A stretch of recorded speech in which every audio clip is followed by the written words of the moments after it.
Put a finger down if when you were in high school you were really good friends with this guy and he invited you over to his new apartment that his dad just got him, and you guys were hanging out and it was really cold in there, so you asked him, hey, could you please turn up the heat, and he just straight up says no. So you're like, okay, you're weird, whatever. And then a little bit later you go to the bathroom and you realize, he doesn't have a shower curtain in his bathroom. This is kind of weird. How does he keep water from getting everywhere? Whatever, he's weird. I don't care. And then his door to his bedroom is always closed, so you're like, that's weird, whatever. Some people like their privacy. And then you leave and a couple days go by and you see him on Snapchat buying really expensive bottles and drinking with his brother. And then nobody has heard or seen from his dad in a few days, so his mom calls the police to do a wellness check, and they discover that he murdered his dad, wrapped him in the shower curtain, put his body underneath a box spring in his bedroom, shut the door, turned the heat down super low, and was still having people over to party with him. And you were in the house with his dad's dead body, and now you have PTSD really bad. Put a finger down if it was your first time ever at Disney World and you were so excited you didn't drink any water on the first day. And then you went to the water park the next day and you're at the top of a slide and you had to go all the way down pushing through people because you really had to poop. And you found your mom, and as soon as you found your mom, you proceeded to pass out and shit yourself in front of over 500 people. And then the Disney paramedics came and started to put you into a wheelchair, and more people came to see what was going on. And then you wake up again and you throw up, and then you shit yourself again in front of more people. And you pass out because you're so embarrassed and sick. And then you wake up in the Disney World hospital only wearing Mickey Mouse underwear and Finding Nemo t-shirt that you don't know who put on you. And then they tell you had severe heat stroke because you didn't drink any water. And it was just ironic because I was at a water park, and this is what I get for not drinking water. I shit myself in front of 500 people. Okay, so put a finger down if last year you got a really small part in an upcoming Netflix movie and your scene just so happened to be with a really famous actor that you've had a crush on for years, and when you get to set, they show you to the green room where that really famous actor is just like sitting on the couch hanging out, and so you walk over to him and you introduce yourself and you sit down next to him and you get to talking and you're super nervous, but he's like really, really sweet. And at one point he mentions that he would love to get chickens someday and raise them, and so you, trying to be impressive, say that you taught yourself how to do a really good rooster impression when you were younger. And he says, prove it.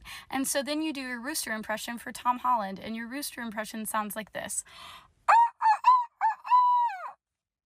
And then Tom Holland, clearly not impressed by your mediocre rooster impression, but still trying to be sweet, says, wow, you taught yourself that? Put a finger down if 1 year ago today you were at the bar with your best friend and she decided that she wanted to make friends with a bunch of old married men in suits, and she had the Uber account and I had $0, so I couldn't leave without her, and I was blacking out and felt like I was gonna puke, when you're just at that moment in your life. She forced me to go to their hotel room, which is wicked scary, and then she forced me to go to the casino with them, and they proceeded to try to hand us hundreds of dollars, and I still declined it because I wanted to go the fuck home, and I was begging her to go home, so she finally Ubered me home, and she stayed with them and had sex with them, and I got home, and I had no keys. She had the keys, so I had to call maintenance and ask them to come let me in while I slept underneath a welcome mat in my hallway. And then when the maintenance guy came, I don't remember this, but he picked me up and brought me into my apartment and tucked me into bed. And I found out because my landlord called me the next morning and told me that the maintenance guy literally had to pick up my dead body in the hallway of my building, and he had to look for me and find me underneath a welcome mat. So then I got a $250 fee. Never have you ever attempted suicide.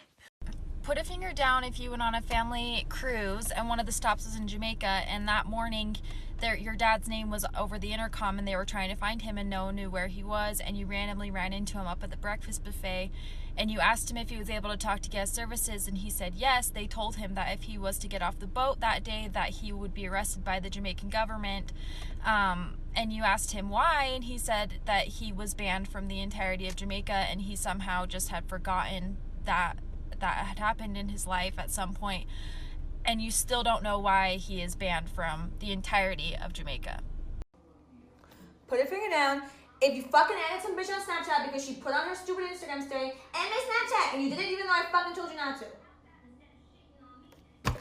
Put a finger down if you had a boyfriend in high school and you'd go over to his house all the time because his mom worked and his sister was at school, and you were at his house one time, you know, doing boyfriend and girlfriend things, and you hear something and you go, babe, I think I heard something, and he was like, no, that was nothing, but then you hear hello and you're like, babe, I definitely heard something, and then his mom proceeds to come to the room, and so you book it to the closet. Keep in mind, this isn't a walk-in closet, this is a slide door closet, so you're pressed up against the clothes, try not to make any noise, shaking against the freaking hangers, and then he proceeds to have a 20-minute conversation with his mother, and then after she leaves, you come up with an escape plan. I was gonna go out the side door, then dive into the backseat of his car, and so you proceed to dive into the backseat of his car. You're driving, about 15 seconds into your drive, you're like, oh, we made it, we're scot-free. He gets a call from his mom, and she says, tell Abby to use the front door next time.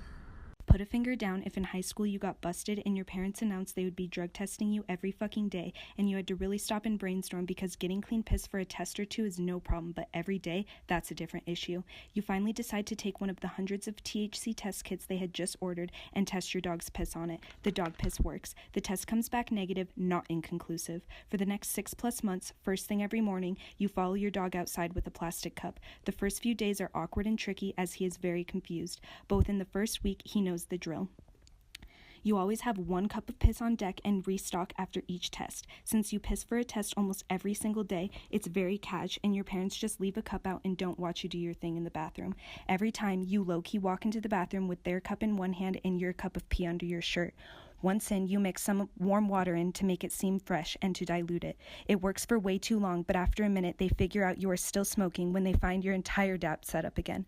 To this day, they do not know you are using your dog. Put a finger down if in college your boyfriend asked you to go day drinking with him and his friends and you wanted them to like you, so you said absolutely. So you get to his friend's apartment with a pool, but there's no glass allowed by the pool, and you have a double barrel of wine, but you kind of didn't want to go back and forth from the pool to his apartment. So you were like, I'm going to find the biggest cup ever, and there was a cup sitting on the counter and it was huge, and so you pour your entire double barrel of wine into it and you go out to the pool and you're having an amazing time, and everyone keeps being like, oh my god, that's an amazing cup, where'd you get that? And you kept being cocky like, oh my god, I bet you want this cup, you can't have this cup. And then about an hour later, your boyfriend's friend's roommate comes home and he's like, hey, where'd you get that cup? And you were like, I bet you want this cup, motherfucker. And he was like, no, for real, like, where'd you get that cup? And you were like, I found it like on the counter. Why?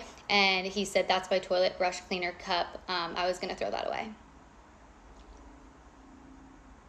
Put a finger down if your freshman year of high school you developed a crush on the cute, quiet, shy kid in your language arts class, but then he got a girlfriend and you realized, okay, this is probably never going to happen. So you got over your crush, sophomore year came around, and you actually became really close friends with him. And so you were talking about who you liked, and then you asked him, who do you like? And he goes, I can't tell you. And you're like, why can't you tell me? We tell each other like everything. And so he said, I just can't tell you. And then that really bugged you. So later on that day, you texted him and you were like, why can't you tell me who you like? I'm not going to tell anybody. And then he goes, I'm gay, smiley face. And I was like, okay, stop trolling. Just tell me who you like. And he just didn't reply back. So the next day in class, you're like, why aren't you telling me who you like? And he pulls you aside and you're like, and he was like, I'm gay and only 7 people know and you're one of them. And then you were really confused and you're like, but you had a girlfriend last year. And he goes, she may or may not have been a cover. And I was like, does she know she was a cover? And he goes, no, she would kill me if she found out. And somehow that made you feel better because then you realized you really could have been the cover. And it wasn't that you didn't have a chance. It was the entire female population that didn't have a chance. So Put a finger down if your dad had a vasectomy right after your older sister was born, and then 4 years later, your older brother unexpectedly passes away, and both of your parents are devastated and are constantly praying for a miracle to get through the pain. And then your mom starts to ask her neighbor for her homemade iced tea every single day, and then the neighbor suggests that she might be pregnant, and your mom just laughs and says that there's no way. And then your mom goes to the doctor and finds out that she's 5 months pregnant, and then everyone was joking, saying it was the milkman's baby. And then fast forward, your mom's about to give birth, and she has a dream that the umbilical cord is wrapped around the baby's neck. So she tells her doctor, and then her doctor doesn't believe her. And then she gives birth, and the umbilical cord is wrapped around the baby's neck. So the baby almost dies. And then after all of that, the baby looks a little different for a few months. So everyone was questioning whether or not she was okay. And then the baby turned out okay. It was me. I was the baby. Like, if you want to see pictures. Okay, put a finger down if you used to live in an apartment with your boyfriend And since it was your apartment, you would, like, walk around naked all the time because it's your apartment. Who cares? It's comfortable. And one day you and your boyfriend were sitting on your bed and you were eating a burger and you were naked. And you were like, babe, I don't feel very well. And he was like, oh my God, are you okay? And you were like, yeah, I think so. So you, like, lean over to fart because you think it might make you feel better. And then, like, pure liquid shit comes out of you. And since you were naked, there was nothing stopping it. So it just got all over the bed, like, 10 inches from your boyfriend sitting right next to you. And then, so you had to call your mom and tell her that you shit the bed and ask for money for new sheets because you were too poor to afford new sheets. So then you and your boyfriend had to go to Target at 11 p.m. to buy new sheets. And he called you Poopy Girl the whole time, and now all your friends call you Poopy Girl. Oops.